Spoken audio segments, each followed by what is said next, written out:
Good morning. It's a huge pleasure for me to be here in a way that brings together three of my favorite things in life,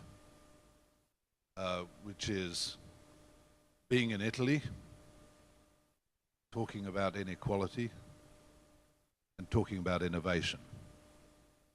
For me, today would be complete perfection if the rain would stop. Then I would be the happiest man alive.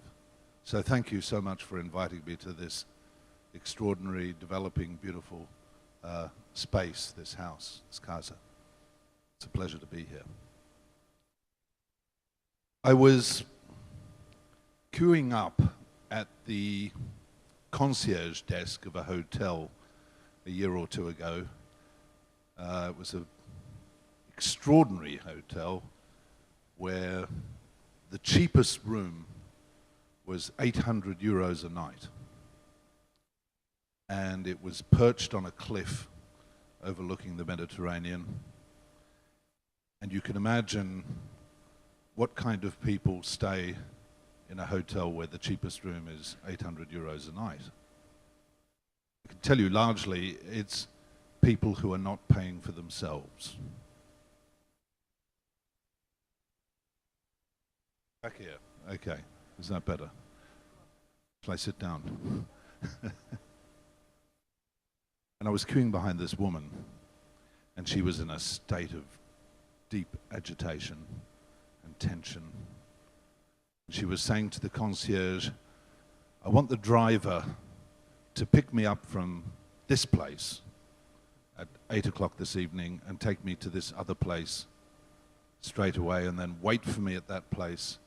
And when I finish, which may be midnight, I want him to take me to this third place. And the concierge was saying, yes, madam, that's all perfectly fine. He will do it. And she said, can I just be clear? Is this my driver? And the concierge said, madam, this driver will be available for you whenever you need him, wherever you need him. And she said, no. That is not the question I asked.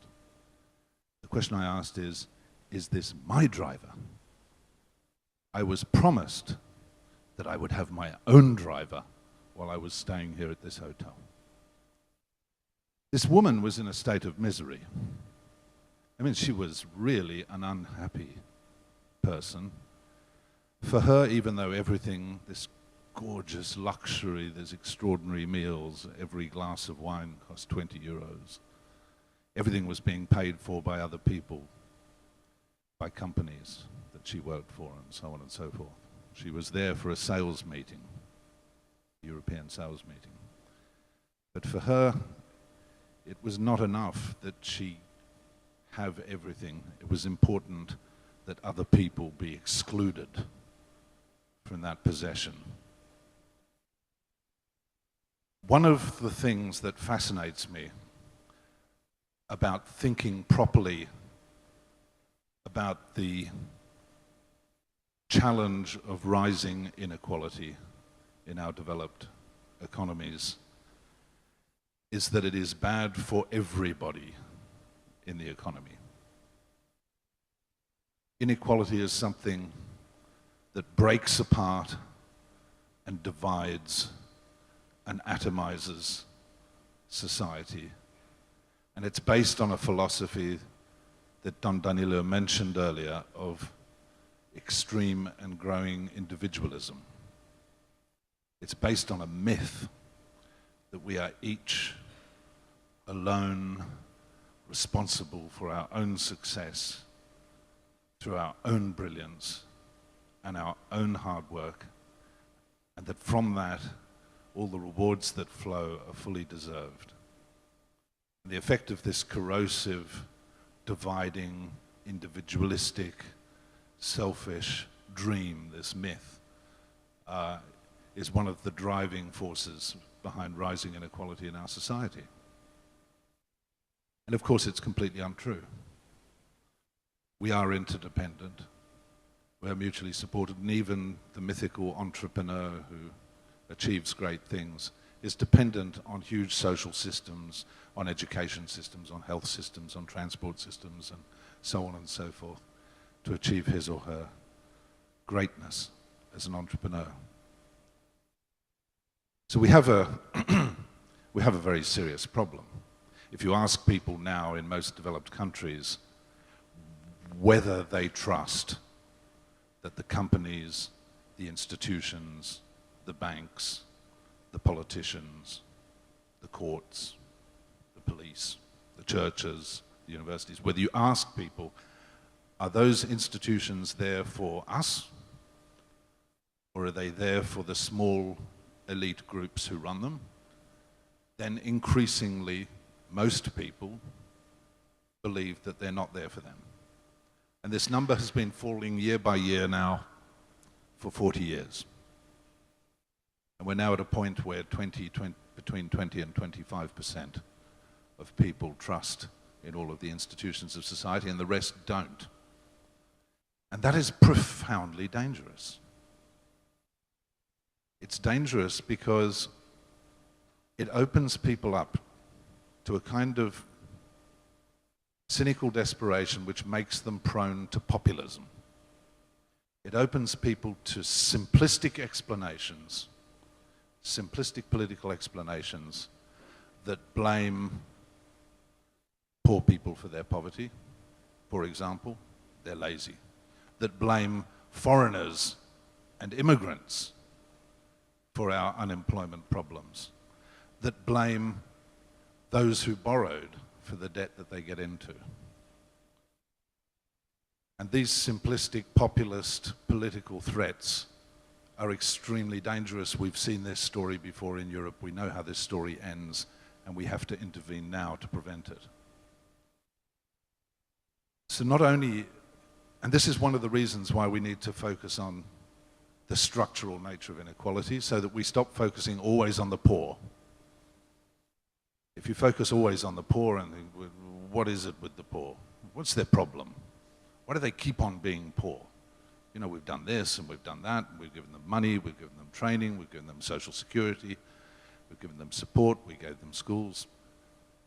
And the bastards just keep on going being poor. And maybe there's something wrong with them. Maybe it's their fault, maybe it's their problem. It's the same with the obese.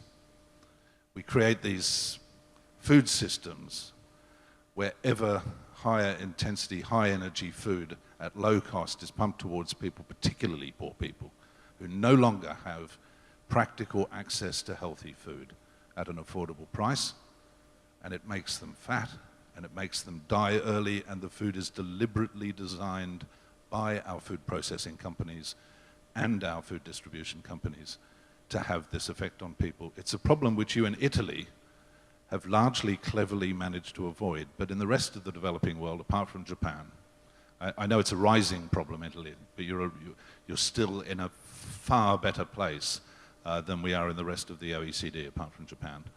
And it's something you want to grab now before you start to follow down the road that we went down in the UK, which is leading to mass early death. We now face a situation in the UK where possibly for the first time ever, the generation of my children will have a shorter life expectancy than my generation, which is an extraordinary achievement in one of the wealthiest countries of the world. An extraordinary achievement. So inequality not only has these hugely damaging effects, not only is it fundamentally disrespectful of the nature of human beings, disrespectful of the fundamental equality between human beings, but you don't need to worry about any of that. You don't need to worry about the divisions of the unfairness, the moral implications, the health implications. Inequality also has sets us two profound economic challenges. The first is that we've created an economic system where a very small group of people capture virtually all of the rewards of economic growth. Virtually all of the rewards. And that has been the case for 20 years now. And the way we deal with the lack of economic demand in the large bulk of the population is to lend them money. And that is completely unsustainable. We've already had one taste of how catastrophic that can be, but now we're doing the same thing again. And trying to prop up economic demand through unsecured debt is a recipe for catastrophe. The second problem, and it's a slightly more subtle problem, is that economic growth relies on innovation. And inequality leads directly to a falling off in the diversity which drives innovation.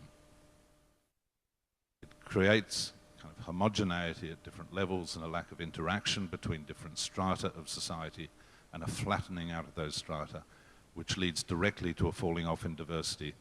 One of the previous speakers already made this point powerfully. Diversity is the fundamental guarantee of all innovation. There is no innovation without diversity. That's why cities traditionally have been the cradles of innovation. And innovation is the fundamental bedrock of all economic growth. So we've seen the growth of this thing called social innovation. Where does that fit into this picture? I think this is fascinating. Social innovation took two interesting themes from the last 100 years of the development of innovation strategies. It said, firstly, why not apply both the innovation strategies and the entrepreneurial strategies that have been successful in the private sector to social problems? Brilliant question. And you know politically why this has not been done. Those people who are most concerned about social issues have said, I don't want to know anything about innovation or entrepreneurialism. That's the stuff that nasty capitalists do. And so they turned their back on the most powerful tool that they needed in order to tackle structural social problems. And secondly, social innovation drew on the growth of open innovation, collaborative innovation, particularly fueled since the advent of pervasively networked information-based economies, which opened up this possibility of mass, diverse, open, collaborative, co-design-based innovation. So social innovation is a blend of both focusing on these social goals with this mass, collaborative, open, strategy-based approach to innovation systems. Now, if you go and study, you know, to this point, largely, and it's a very new movement, social innovation, it's really only 10, 15 years that it's been in any serious way pursued. If you go and study innovation in the private sector, and I ran a large open innovation group at a US technology company for 15 years, there's some pretty basic standard theory that is helpful and instructive. And the very first division that you need to understand, and that many of you will understand, is the difference between incremental innovation and disruptive innovation. Now, incremental can be radical, but the nature of the divide is that one set of innovations is about improving current institutions, current companies, current products. Incremental innovation is what, you know, Apple does when it brings out iPhone 5i or whatever it's called. It's the next iteration of innovation on an existing system. Disruptive innovation is something completely different. Disruptive innovation is the extraordinary process by which tiny companies completely destroy huge companies. And it is unstoppable in the private sector. There are very few large companies that can resist the attacks of small companies in the long run. There are one or two exceptions. GE, which was mentioned earlier, is one of the very few that's managed to sustain attacks, defend against waves of disruptive innovation. And it's only a short few years ago that today's big incumbents, Google, Apple, and others like them, were the attackers. They were the disruptors. They were the small, they were the think different companies. They're not that anymore. They're the big, monolithic, incumbent companies, and incumbent companies behave in a very particular way. They start to defend their position by forming close, unhealthy relationships with governments in order to create quasi-monopolies, in order to create regulatory defences, in order to stop market entry, in order to try and defend against the disruptive innovators. And they start persuading governments to pass all sorts of laws and to give them all sorts of subsidies and so on and so forth. And it's the natural behaviour always of the incumbent to try and defend their position in that way. The role of the disruptive innovator is always to break through that and to take a completely different view, usually rooted in what people really need, rooted in an understanding of genuine social needs that disrupt these companies. What we believe at the Young Foundation is that social innovation has reached the point of maturity where it is not only possible but essential, given the social challenges that we face, particularly from rising inequality, that we start to do disruptive social innovations that overturn existing institutions and incumbents in banking, in education, in manufacturing, in local government, and a whole range of other areas. So each of the projects which we're working on is directed at trying to disrupt one of these areas.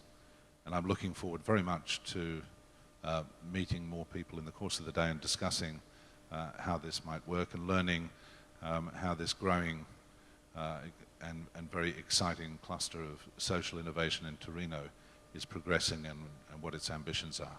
Thank you very much for having me.